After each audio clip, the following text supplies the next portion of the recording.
Good morning.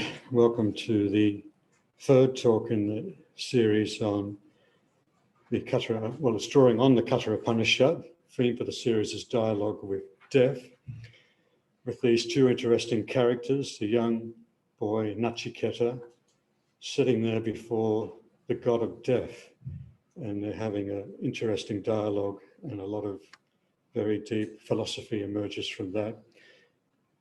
The topic for today's talk in particular is the nature of the self, and that's from the second chapter of the Katha Upanishad, and the talk will be given by Pravrajika Sridharaprana, Senior Nun of Sri Sharada Mother Ramakrishna Order. And we're recording the talk today, and it will be uploaded later onto YouTube, and it's going out live on Zoom, although I think most people will be viewing it later on YouTube. So welcome to all those who view this program later. Now invite Sridharaprana to come and give a talk.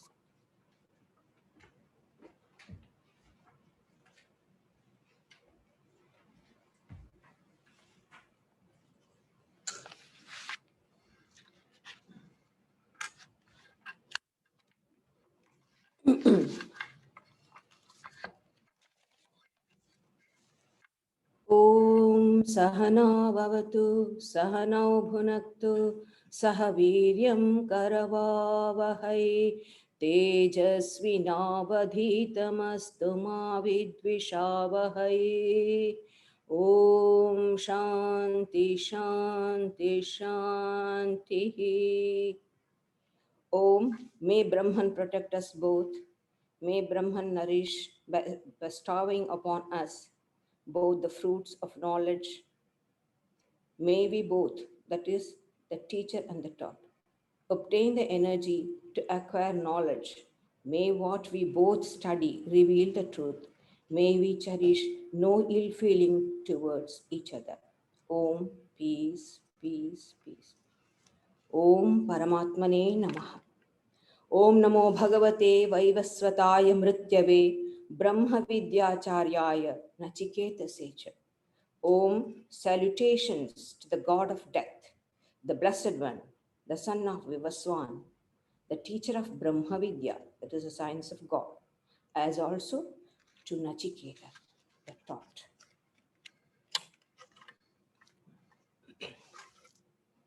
In our last studies, we found Nachiketa asking a very serious philosophical question to the god of death. If you know about that reality, which is beyond virtue and vice, beyond effect and cause, beyond time, past and future, present including, you tell me that. And let's see what Yama is telling. I may not be able to chant all the verses, but I'll try. Yama answers. Sarve vedayat padamamananti tapamsi sarvani cha yad vadanti yadichanto brahmacharyam charanti tatte padam sangrahena bhavimi om itye tat. The goal which all the Vedas proclaim, which all tapas, that is penances, excluding the negative ideas of penances, declare, and the desire and desiring which they lead the life of brahmacharya, that is living at the guru's house, following all the instructions. That goal, I tell you in brief, it is Om. It might surprise us as to, for such a serious question of this type, Yama is giving a very brief, and he says it is Om. And let's explore what it actually means. Om, Shankaracharya says, Shabda Vachyam, Om, Shabda Pratikam. It is the Pratika. It is a sound. It is that which is meant by the sound Om, and that which has for its symbol the Om, the sound Om. We know a word and its meaning are inseparable. Suppose I say cow. Immediately we get the idea what the cow is. So the name and its meaning are so interrelated. It's inseparable. And we also know that human knowledge is enhanced, or the symbols have greatly enhanced, influenced our human knowledge in various fields. Symbols play a great role. Our ancients in India, they invented numericals, zero, decimals, algebra, all this. They invented these ideas, these numericals, and they found that it made mathematics simple. It simplified the immense physical quantities, to calculate. So in many ways, this helped. So our rishis, on the other hand, when they realized the oneness of Atman and Brahman, that is their own individual self and the supreme self, when they realized its oneness, they felt a need for a symbol which can explain this incomprehensible or unexplainable truth. Not one name would be enough, which could explain the totality of reality. And in their search for such a thing, such symbol, they came across this Om. Om is a combination of three sound, three letters. Generally, we in English, we say, so thank you. A, U, Ma. In Sanskrit, we call. In English, A-U-M, we say. So these three letters form Omkara, that is Om. A is the first sound that we human beings try to, when we speak, we utter. And it's the first vowel, and it starts from the root, guttural, from here, it starts A. And Ma is the last sound which we use by closing our lips, ma, lips are closed. And O is the one which rolls. The breath is rolled through the tongue. Ma.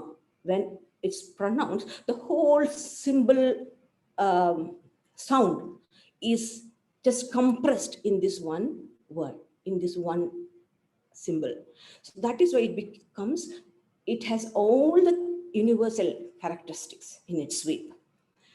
Just like the supreme reality is the basis, is for all the forms merge in that. So all the sounds merge in it, or rather the whole universe, manifested universe, just as how it has come from Brahman. So the whole sound has come out of this Om. That's the idea behind this. And it represents this Om, they felt it's fit symbol for the Saguna Brahma, immanent aspect of reality. And see, no. When this, you see the dot here? So that Om in its uttered form merges in the unuttered form. All uttered sound merges in the silence of the soundless. And that Om is everything, all the gross things merge in the subtle, like that. All the forms merge in the formless. So all sounds merge in the soundless. And that is represented by this dot in the crescent. Amatra, they call. So all this Om represents both Nirguna Brahma and Saguna Brahma, with form, without form, all the symbols. And this is the holiest symbol and the greatest support, he says. And it's the greatest symbol and the greatest support for the aspirants who follow the formless aspect and those who follow the with form, God with form, who want to realize. It's equally important for both. And we know all the subsequent religions which took birth in India, such as Buddhism, Jainism, Sikhism, they all have Om as a sacred symbol in their meditations. Yama doesn't proceed much. He is giving this Omkar as an aid to meditation. So attributeless reality, how to meditate on it. So ordinary people like us, we find it difficult. So to get our minds used to something subtle reality, Yama is giving this energies. He's trying to bring the mind of Nachiketa to a focus. So as an aid to his meditation, he is giving. He doesn't proceed further about it. So shall we not. We also won't. And now Emma tries to answer Nachiketa as specific as possible, as directly as possible. The subject of such, how much it can allow, to that extent Emma will be trying to explain to us. And proper Upanishad starts from here. न जायते म्रियते वापि पश्चित् नायं कुतश्चिन्न बभूव कश्चित् अजो नित्यः शाश्वतोऽयं पुराणो न हन्यते हन्यमाने शरीरे. These two verses are there even in the Bhagavad Gita. You know, I told you in the last talk, Sri Krishna has quoted Katha Upanishad a lot, even about this Omkar, what I said, that also is there in the 8th chapter, you see. So this also, these two verses, a little bit modified form, Sri Krishna says, na jayate. So when seen from the outside, from the context of sense world, we human beings are one of the item and the innumerable realities. As such, we are acted upon and molded by outside forces. From our body to ego, everything is subject to laws of causation. Anything that comes into existence goes through 6 modifications. Shadvikara, they say in Sanskrit. Jayate means that which is born. First is jayate, then asti, then vardhate. What is jayate? It's born. An entity is born. Now, having born, it gets its distinct identification. What do you call it? It comes into a category of existence.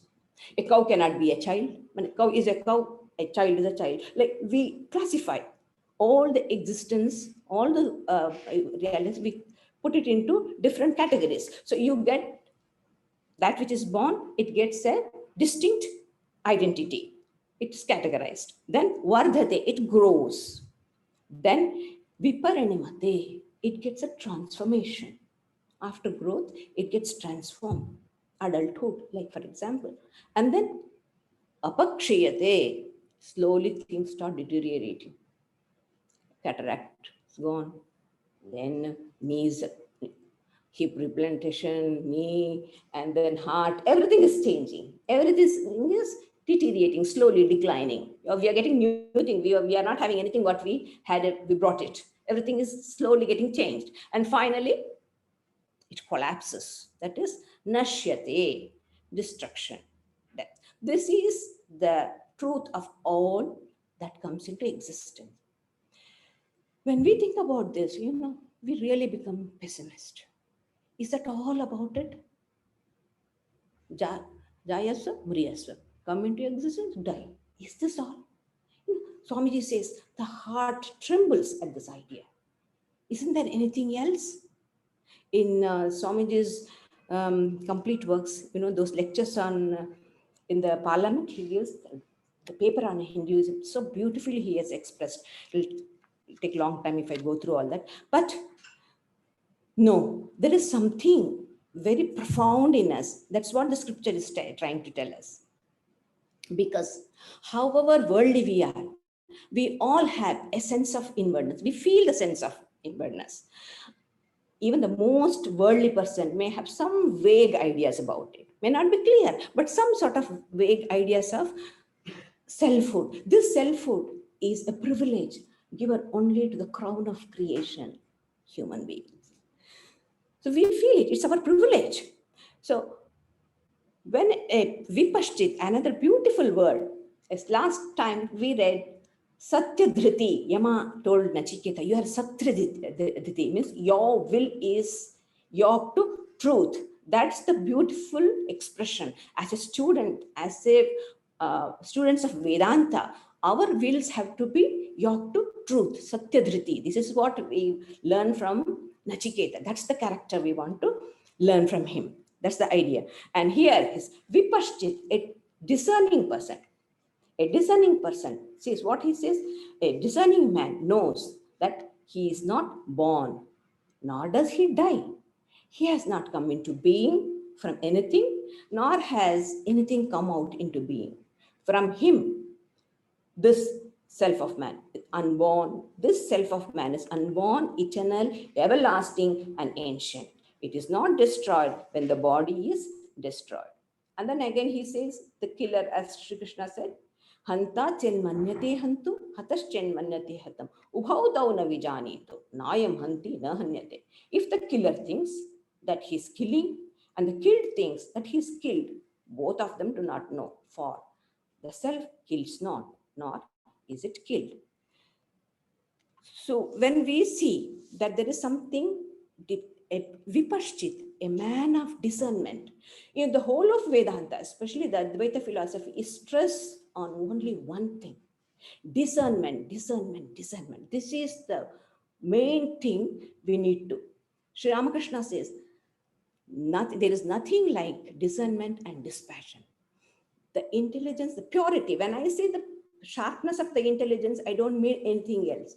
We mean the purity of the intelligence, the purity. When a pure mind it can evaluate a thing, it can see the thing, and then it can say, oh, this is the value of it.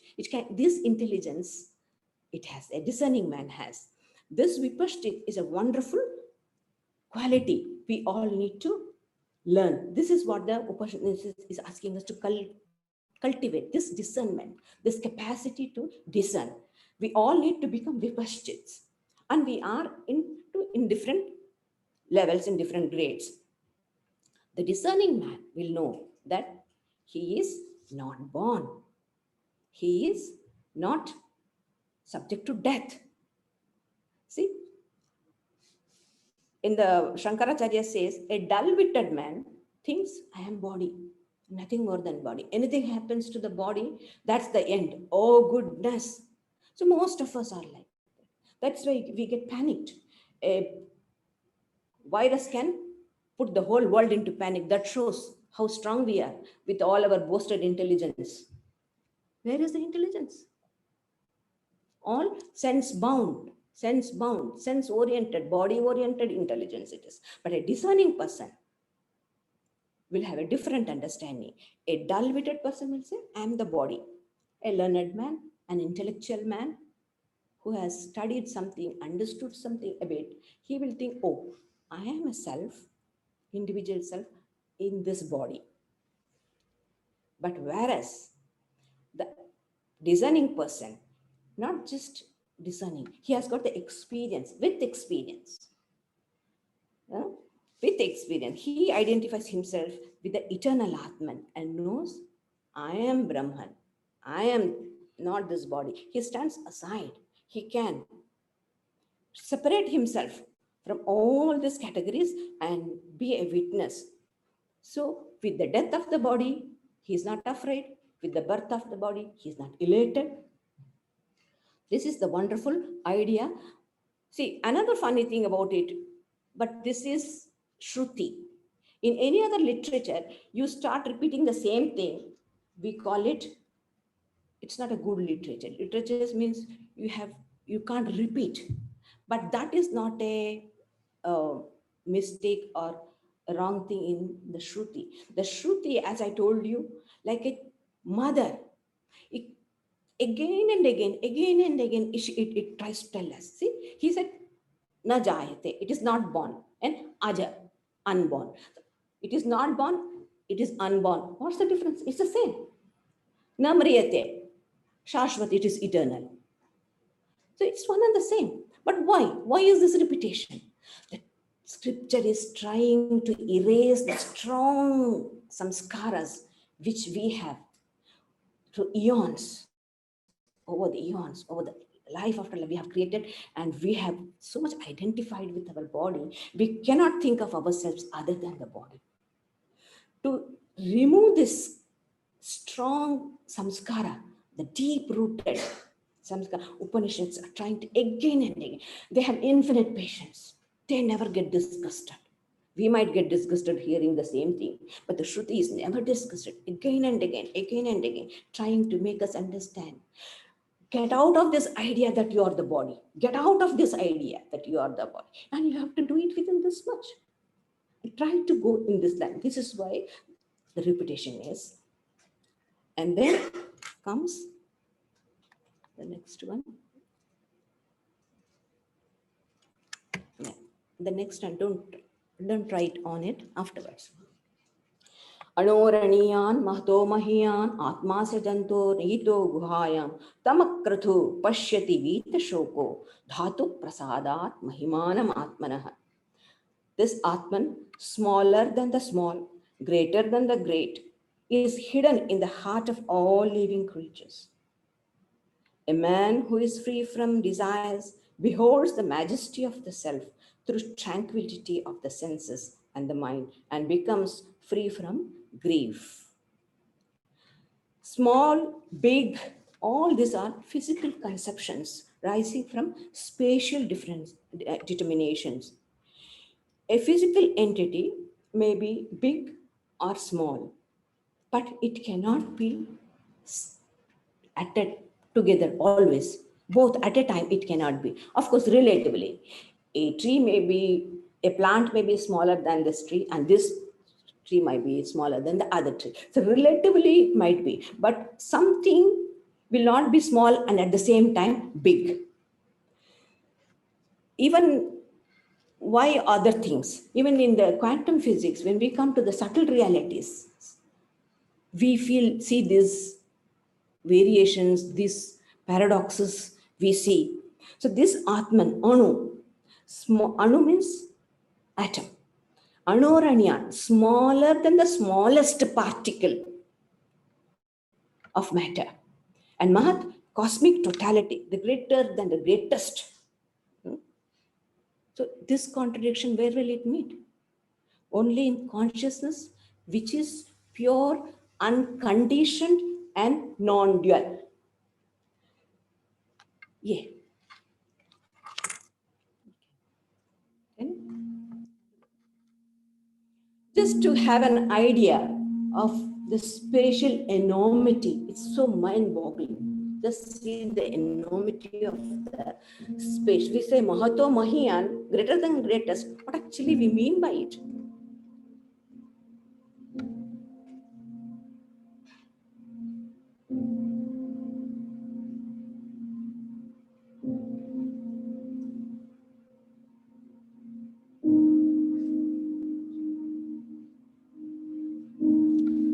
Able to see?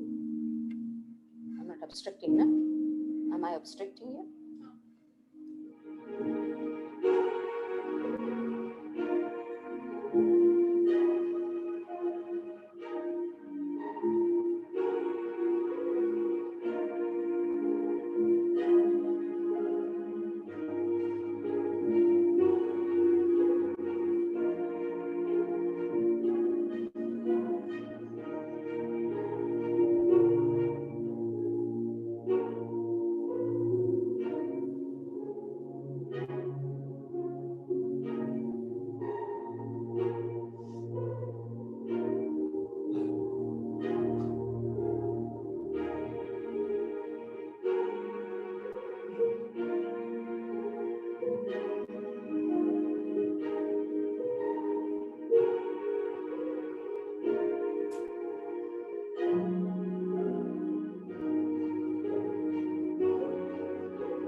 observable universe. The great everything, not great nothing, the great everything, Purna. We feel from nothing, everything has come out, isn't it? So the observable universe. See? Commenting on this, Shankaracharya says,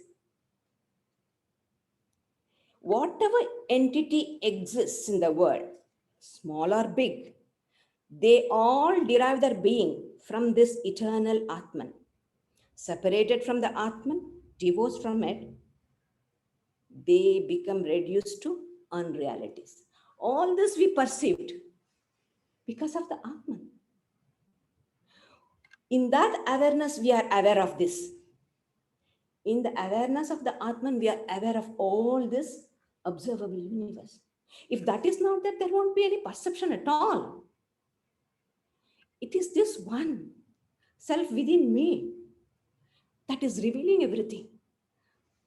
So Upanishads are drawing the attention to the nearest reality, the reality which is so close to me. It's here. Where do you go so far? You don't have to go to so many light years. It's here. Sri Ramakrishna says, there, it is ignorance. Here, it's knowledge.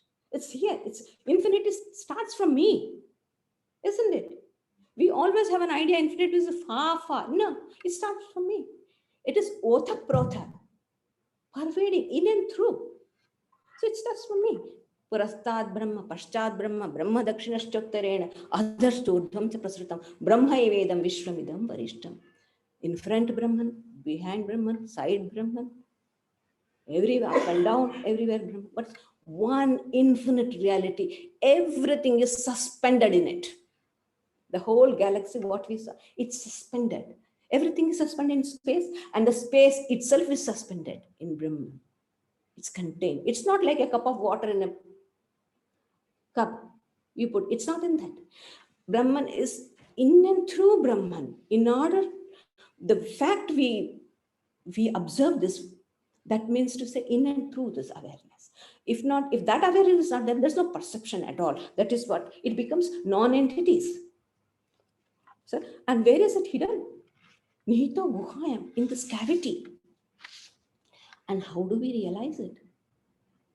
Too important, practical. Akrathu, tamakrathu pashyati vita shoko, dhatu prasadat. These two, akrathu and dhatu prasad. What is akrathu? Desirelessness. Holy Mother said, nirvasana, if you have this moment, you will be free. Holy Mother said this. Because with no desires, no mind. And what is it which is obstructing the reality? It's the mind. Space, time, causation is in the mind.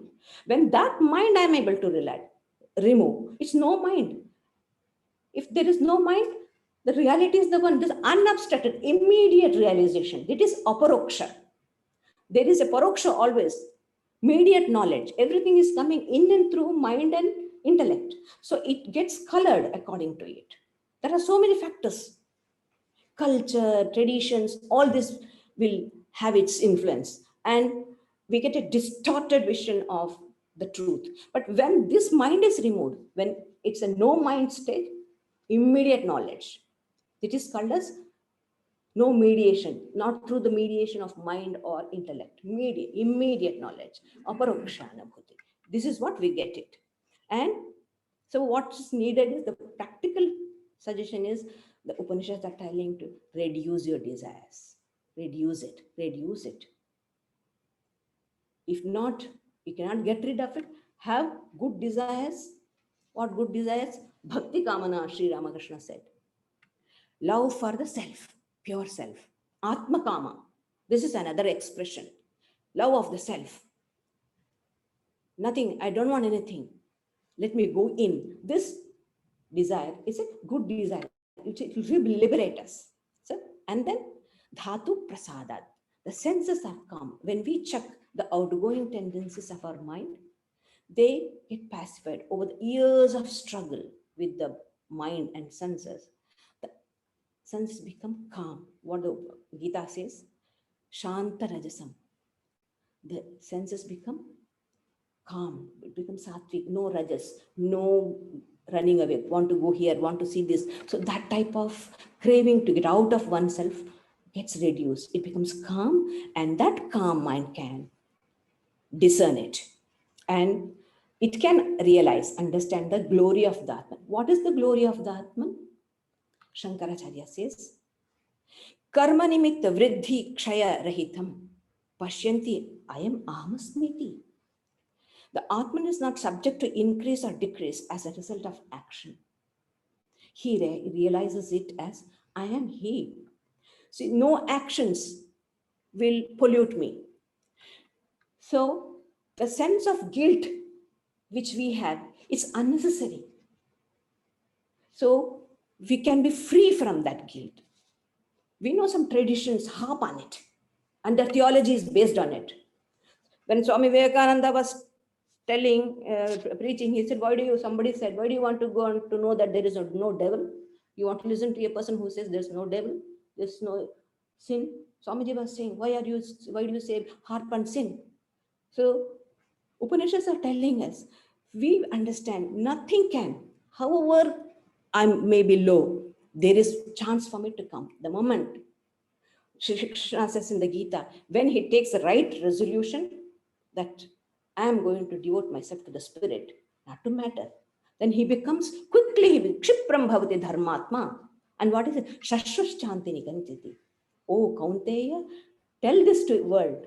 So whatever may be, however doomed, however I may think, I am lost. No. With the touch of this self, I raise up. And then the Atman. And another thing is, I need not become proud, egoistic. What can I add to the glory of the Atman? It's already glorious in its own. So we will not become egoistic for our spirituality. I am a spiritual person. What can I add? The spirit is always perfect and pure. So unnecessary egoistic tendency won't be there, and unnecessary dejection also won't. This is the advantage when we know we are eternally pure, we are always.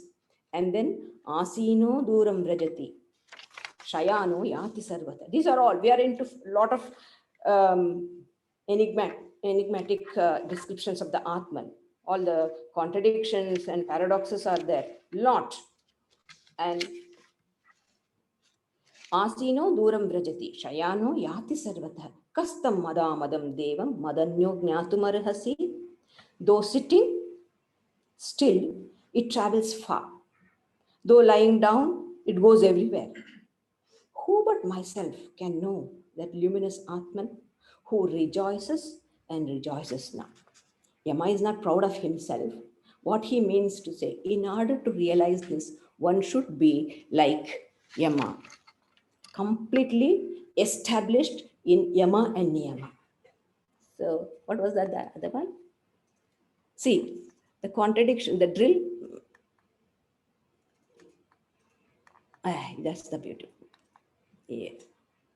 Both of us are yeah. Look at this. This is a contradiction.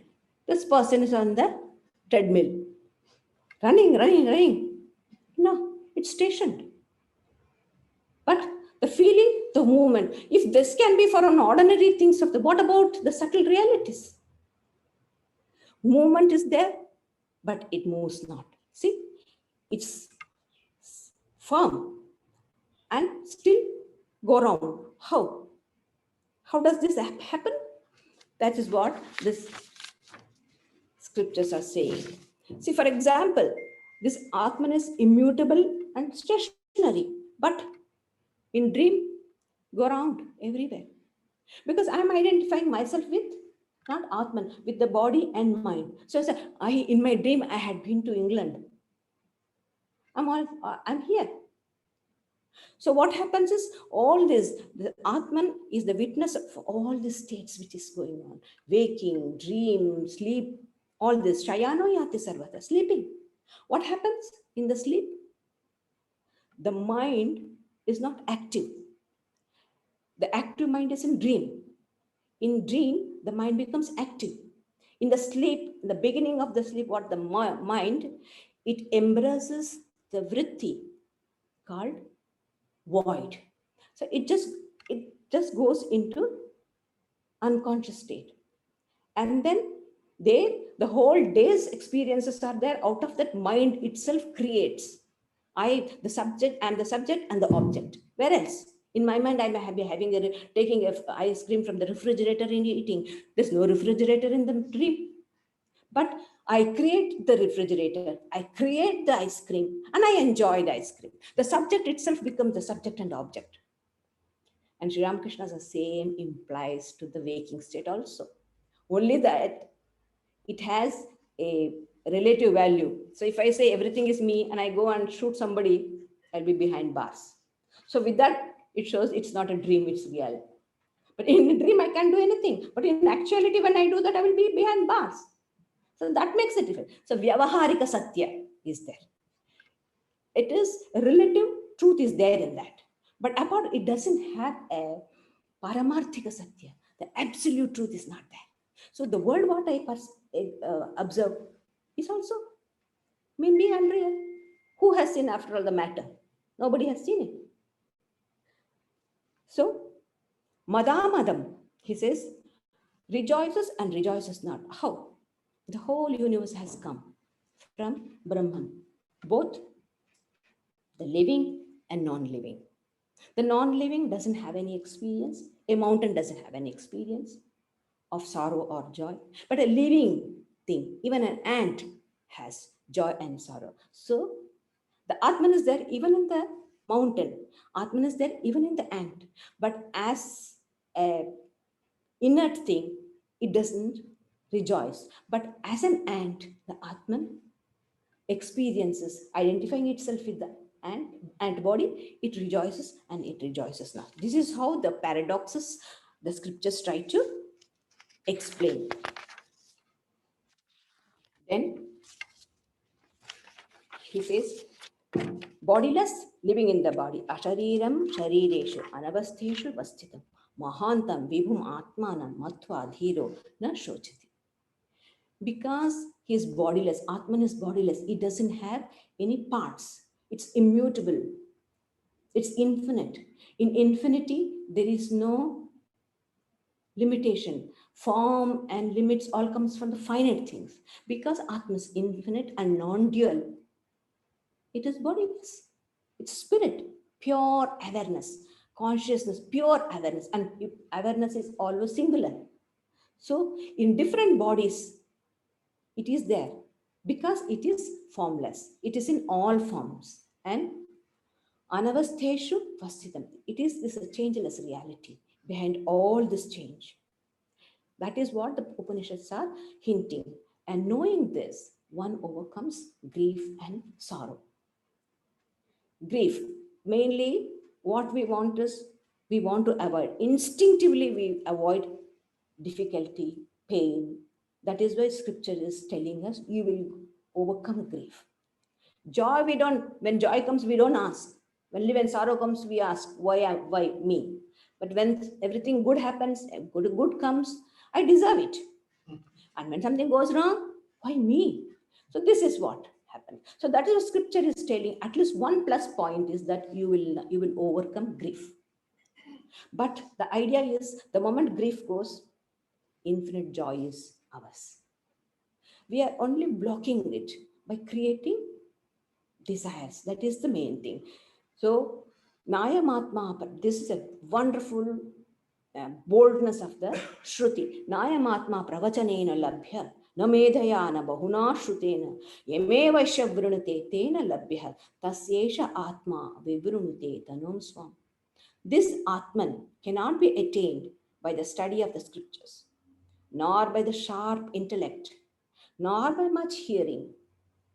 By him is it attained whom it chooses. To him, this Atman reveals itself, its true own form. Now, this is a tremendous statement from the Shruti. Swamiji says, may not be the present generation of India. In the olden days, people had so much of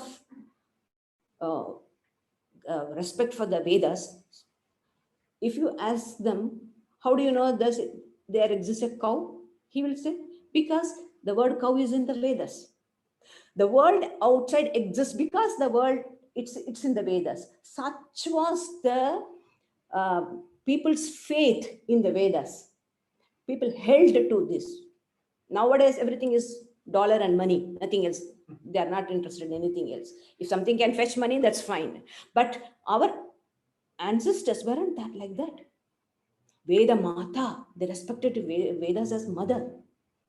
And so much, that's the faith. And look at this rishis telling, you will not attain God just by studying the Vedas.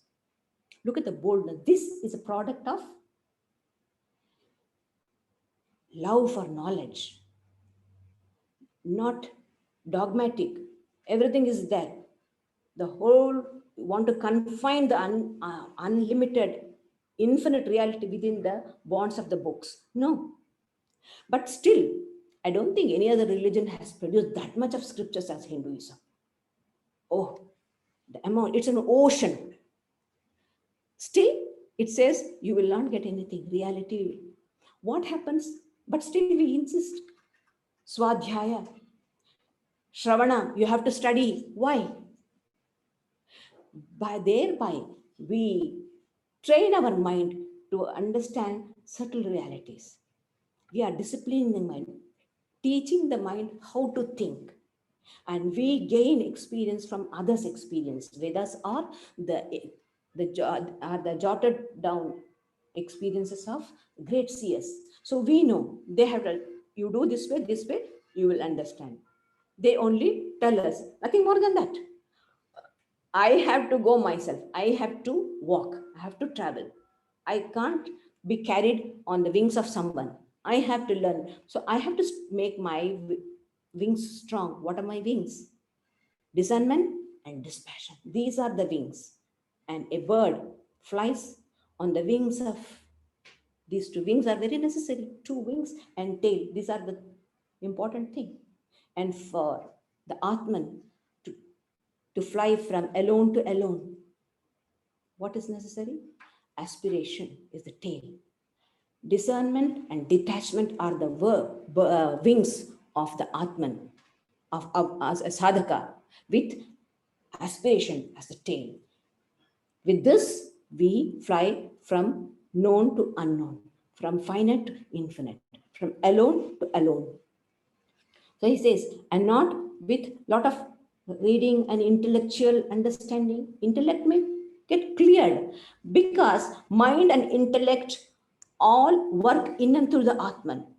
It is the awareness of the Atman, the light of the Atman that percolates through the mind and the intellect. So how can a mind and intellect say that I can grasp? Mind and intellect are finite. A finite can never comprehend infinite. The infinite Atman's light falls on the mind. Like Sri Ramakrishna says, if you want to see, a surgeon goes with the light everywhere. With that light, everybody see each other. But if I want to see the surgeon, what I have to do? I have to pray to him. Sir, just take the light towards you, let me see your face. So in this, in the understanding has to turn. This is what he's saying. Then I have to turn. That means I should become Atmakama. I should love my true self, not the matter. So the mind should become spirit oriented. Now it's all body oriented, sense oriented. So it's now the mind is acting as the tail end of the senses. Now it has to turn. And when it turns back, this is called as pratyak pravanata, turning back and going back to the source. Then to that person, the Atman reveals itself. In the bhakti tradition, we call the grace. We say we can realize God only when God reveals himself. That's the language of a devotee. In a dualistic idea, we say the grace of God. But here also same, but we have to be grace worthy. This is what we can do. Many monks, they would go to do penance or tapasya in the Himalayas and write letter to Holy Mother. Mother, I have been doing so much of austerities, I have been doing so much of meditation, I haven't realized anything. Mother would get irritated. She'll, come on, write to that fellow. Tell him, just because he has gone to Rishikesh to go and meditate, God has not to go beforehand and wait on him. Oh, here's a person coming to realize me. I should reveal myself. No. History says, what else you will do? You have become a sadhu. Go sit and do the practice. He will reveal to you, he will bless you when he likes. So blessing is God's. It's not our. So through actions, through karma, we will not get it. All we can do is we can remove all the obstacles that are there in our way to realization. Whatever has to be done, we do it and we wait. We will do our best. God will do the rest. That's the only thing. So, but how does this, how am I to become grace worthy? So he says, Na virato duscharita, na shanto na samayitah, na shantamanaso vapi pragnane naima apniyat. No one who has not given up evil conduct, who is not self-restrained, who is not meditative, or one who is not is unpacified in the mind can attain this Atman, though he has knowledge. See, I may have an intellectual knowledge, but I do not have the necessary qualification other than that. So all what I can do is, that is where so much of um, importance is given to sadhana, spiritual practice. Not that, see, by doing spiritual practice, do we realize Atman? Then it becomes finite. Infinite cannot be attained through finite. All our practices are in and through mind, which are finite instruments. So can I ever realize the infinite Atman through this mind and intellect? No, I can't. It can never happen. All I can do is I can become worthy of it. I can make my mind crystal clear, remove all the gross things, subtle things, because subtle things are persistent. Gross, I can restrain myself or can come away from the gross world of sense enjoyment. But in the mind, it might be as a vasanas, as rati, it's there. So that I had to overcome. We can work upon us and be grace worthy. And when that happens, what happens to us?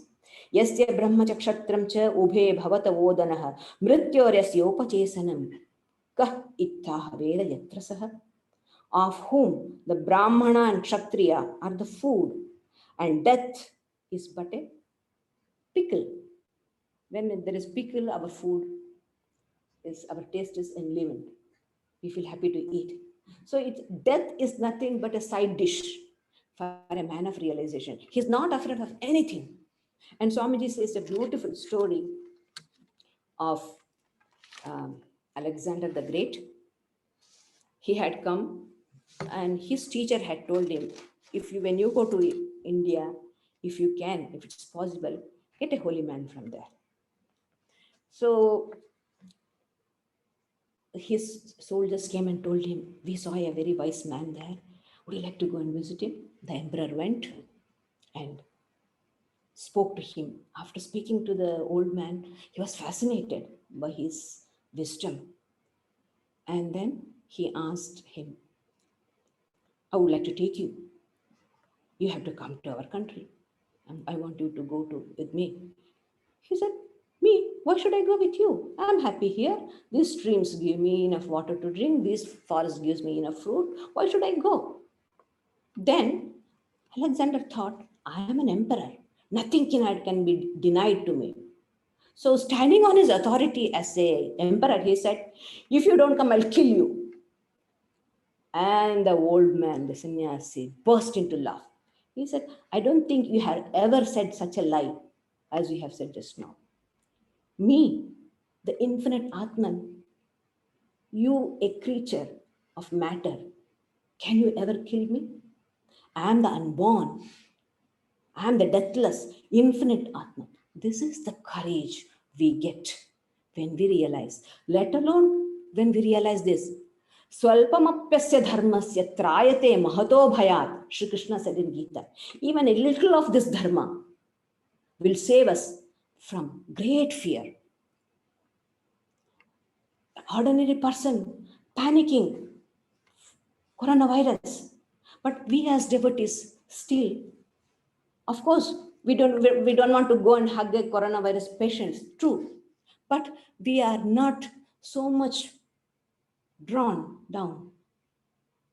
We have this strength. We are strong in the strength of the Atman. In his strength, we are strong. In his love, we are able to love everybody. And in his bliss, we are blissful. This is the Shruti's promise. When you realize this, you overcome grief, you become fearless. Abhi. Abhi is the word. It's a name, epithet given to Brahman. Swamiji says, no other scripture uses this epithet, either to God or to man. You become fearless. When Janaka realized it, his teacher said, Abhayam vai praptose Janaka. O Janaka, you have attained fearlessness. Fearlessness is another name for the Atman. Om Shanti, Shanti, Shanti. With this, we have finished the second chapter.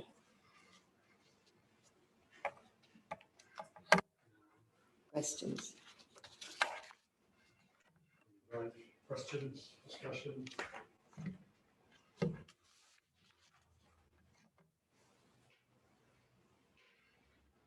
Just wondering about Om.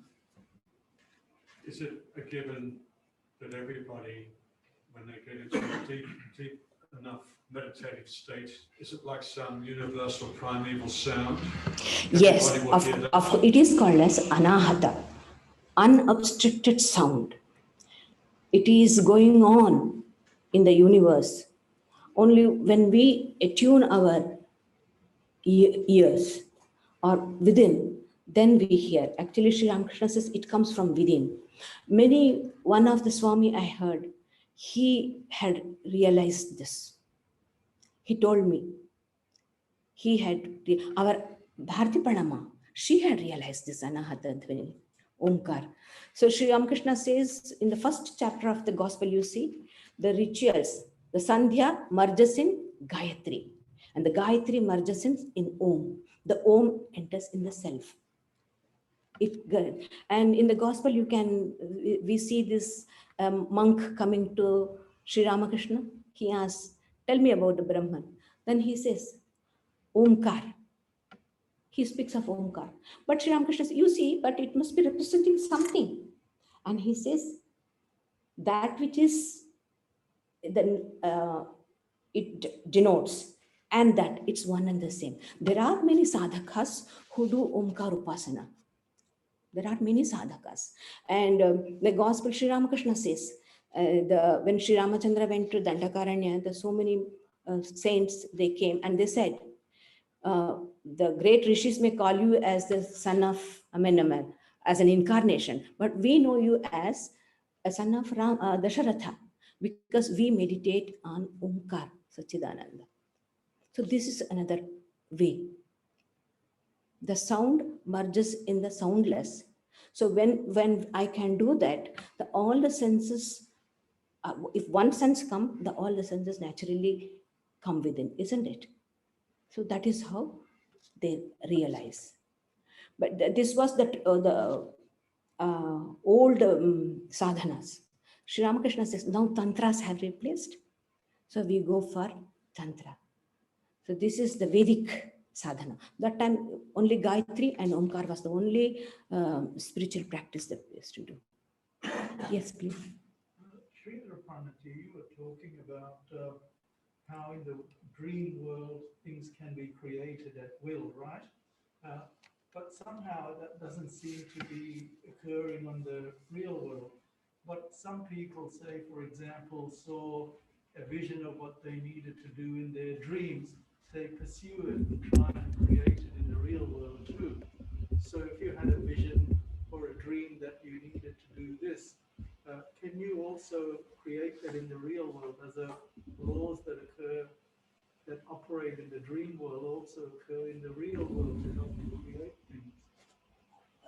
certain things occur. We can't say that it is it is non-phenomenal or something. It is not.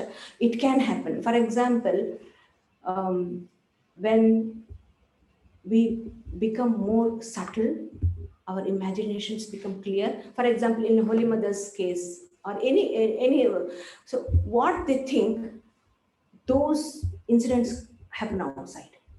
It happens outside. It's some mysterious laws are there. All the laws we are not able yet to understand, but there are certain laws that which can make it. So, for example, very funny incident I'll tell you in Sri Ramakrishna's life.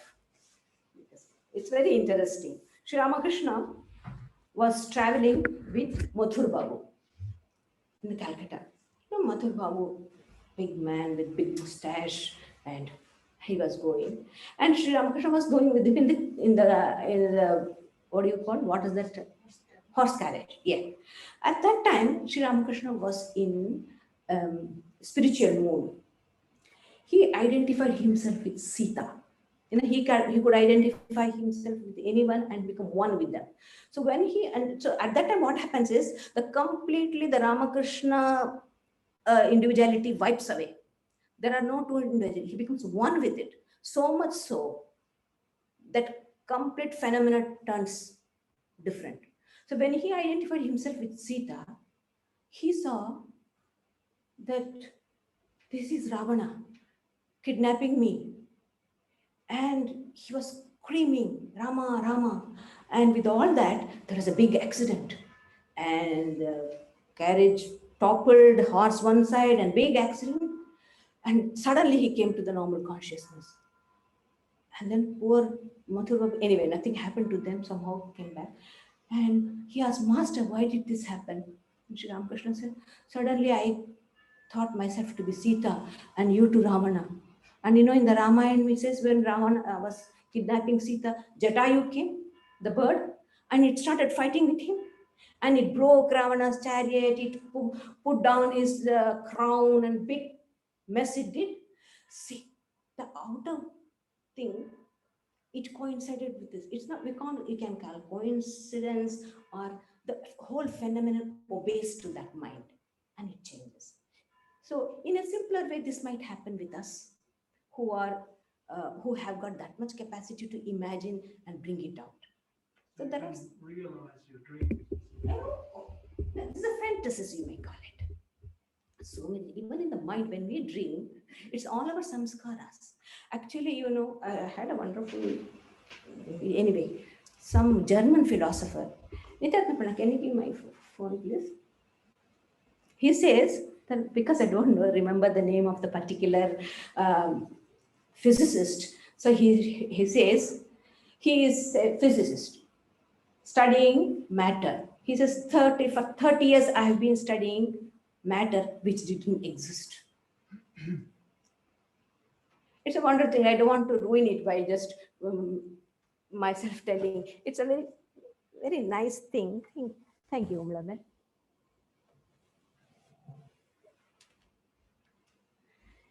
So this can happen. The outer world that is there, it need not to. It need not be true. It's a makeup of our own mind. This is. See, whenever this person is, I can't remember his name. Anyway, sorry, I don't, I'll find out from our monastic sister and tell you. Whenever I give a lecture on quantum physics, I feel as if I am talking on Vedanta. I studied matter for the last 35 years only to find out that it does not exist. I have been studying something that does not exist. Exactly what Adi Shankara said long back from the Upanishads. All that you see doesn't exist. We do not know what's out there.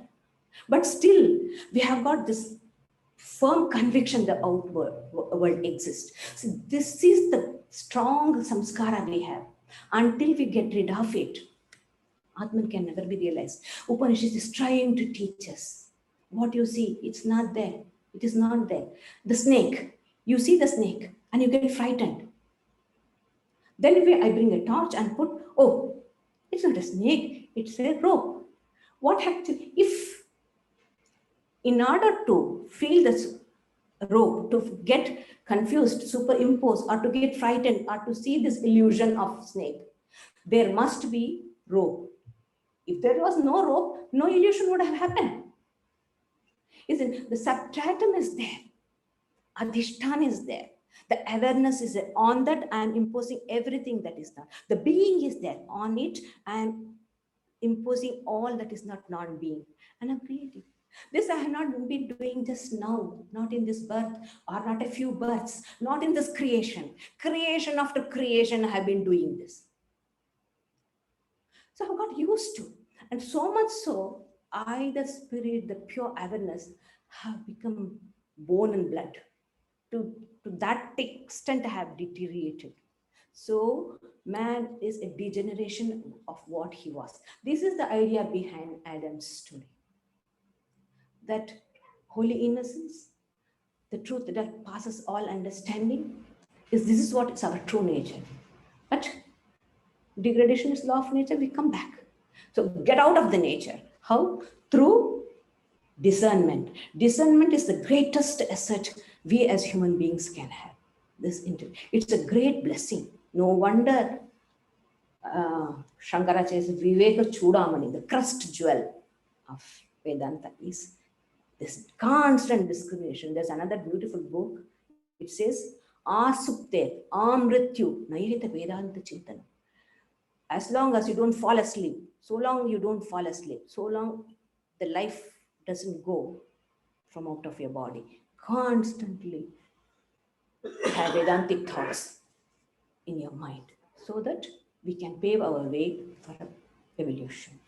And that illusion of matter is incredibly persistent and consistent. We have a timetable that we've made for us to come here to listen to you give the talk. And whilst I can't see Vedanta all from my place, when I arrive here, it looks exactly the same as it always has. The entrance is in the same place. I come inside, it looks the same as it always did. Yeah. And yet it's an illusion. So I'm very good at recreating exactly the place inside and outside, and you, and you arrive at the appointed time to give the talk. So we are incredibly stuck in that illusion. Because time is in the mind, and mind is very subtle.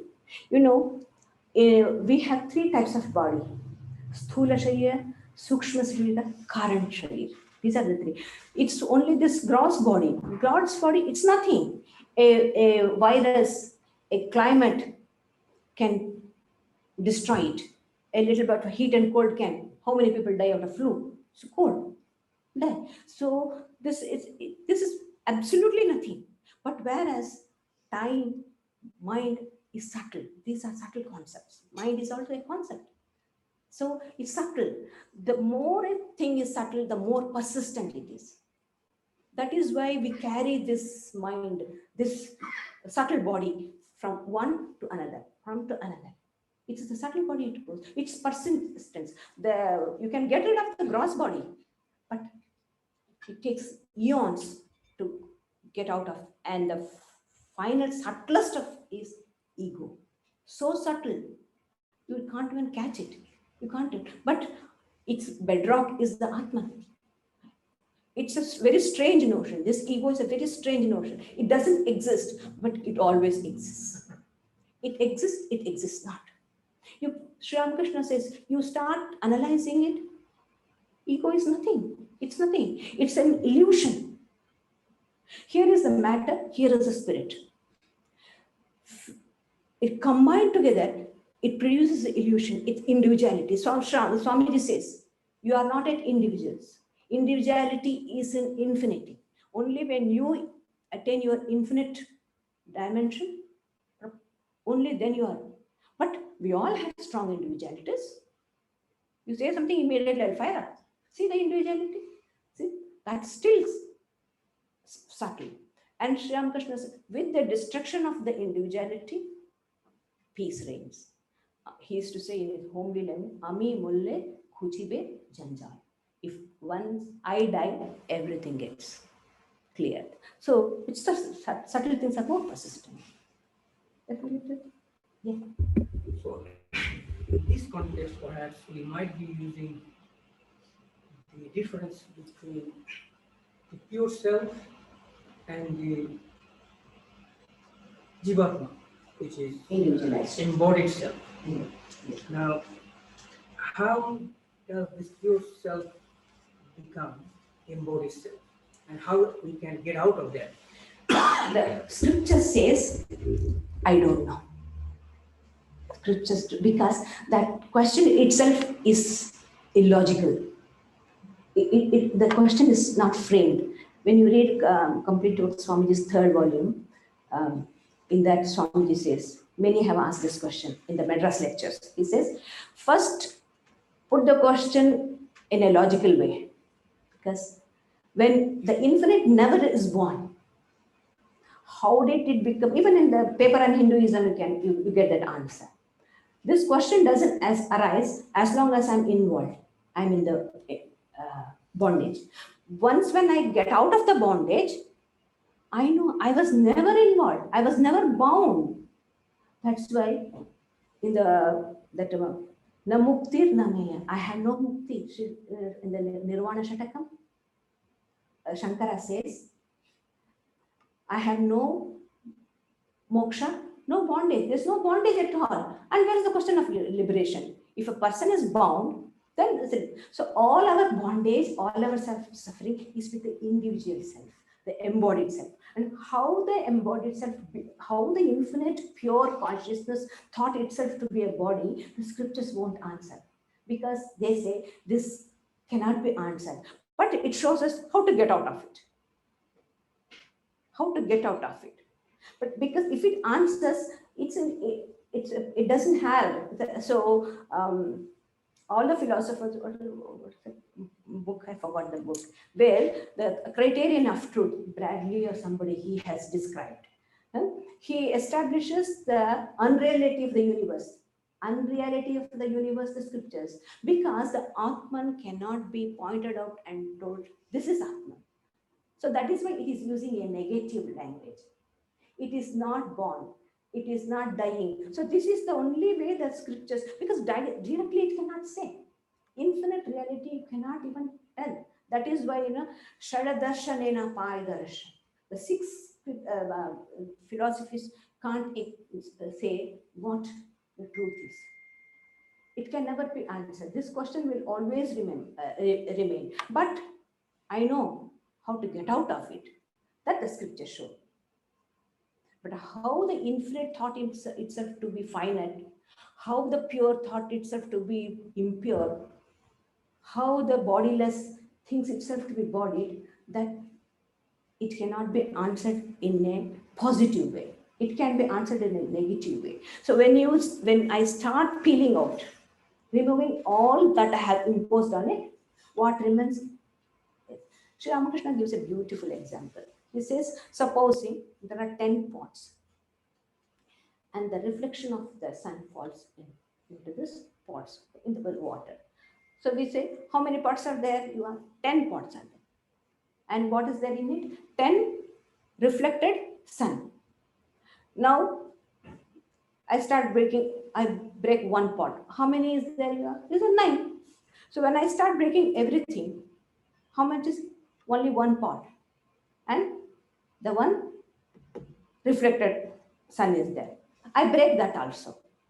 Now what is there? There's nothing. The one real sun. Sri Ramakrishna said, you cannot even say that. When there is no reflection, can't even understand. That is a vang manasa gochara. That which cannot be expressed through words or through mind. Because words, mind, intellect all understands through the help of the Atman. When the light of the Atman falls on it, then these get the capacity to think, the capacity to reason. Everything is the awareness. It just streams into it. And just like how the moon is bright, moonlight. But where is it? Is moon bright? No, it is a borrowed light of the sun. So like that, all the whole body till the ego is animated by this ever pure self. And that is why even my bondage, to be aware of my bondage in itself is a revelation. Only when I understand. To be aware of anything is a revelation, because the self is revealed through every act. The Upanishad says the ear of the ear, the nose of the nose smells, because the spirit is there behind it. So everything functions, the mind thinks, the intellect understands, the ego resists, all because of the Atman. Once, if that is not there, the entity itself will not have it. The very fact the entity is there, that means the self is there. So as far as the bondage, how did it become, that the scriptures don't answer. That's all I can ask you to refer to this. Well, I mean, Somebody says, but I can. It gives you how to get out of the Atman. Even in the Viveka Chudamani, he says, what is this bondage? He explains what is bondage, and I'll tell you how to get out of this. The teacher tells, I will help you. I will show you the way. You do this, you will get out. And when you get out of it, when you realize your infinite self, Swamiji says, you will laugh at it. What a foolishness. I, the infinite self, thought all this. I wept. For whose sake? No one was there other than me. There's one, just a small incident. First, when Brahma, the Chaturmukha Brahma, when he came, he comes in the story mythology. When he came out of, he saw everywhere darkness. Then he felt frightened and he cried. He wept, feeling frightened. I'm alone. You know, when you are alone, you get frightened. So everything is dark. Then he looked and he saw his own self everywhere.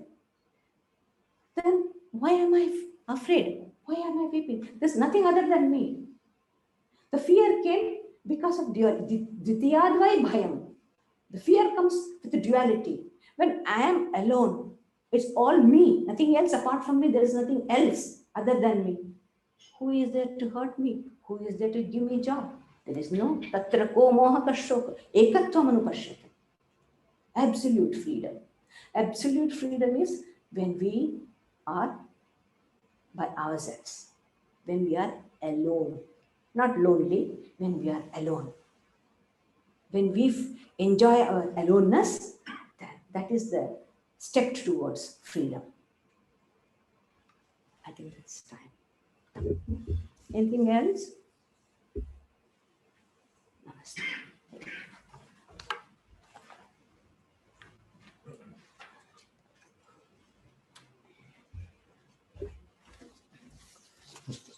A few announcements. The next talk in this series will be on the Sunday, the 11th of July, and Sridharaprana will start on the chapter 3, Katha Upanishad, and the topic for the talk is Journey of Life. So that's on Sunday, the 11th of July. And more immediately, we have our monthly book club meeting this afternoon from 3:30 to 6 p.m. That's silent meditation, group silent meditation, discussion led by Gayatri Pranaji, and then there's afternoon tea. And we're going to start the study of an article on faith by one of the nuns in America, in one of the Vedanta convents there. And this first day we have the yoga class. I think it's starting at 10:30 this time on first day morning. We do not have any discussion this coming Friday night. The next one will be on the 25th of June. That'll be the Bhagavad Gita. Next Sunday, Gayatri Pranaji will be giving a talk on, is Vedanta otherworldly? We have the donation plate there, donation box up the back. And thanks for attending on a very crisp morning. And thanks to those welcome to those who view this later on YouTube.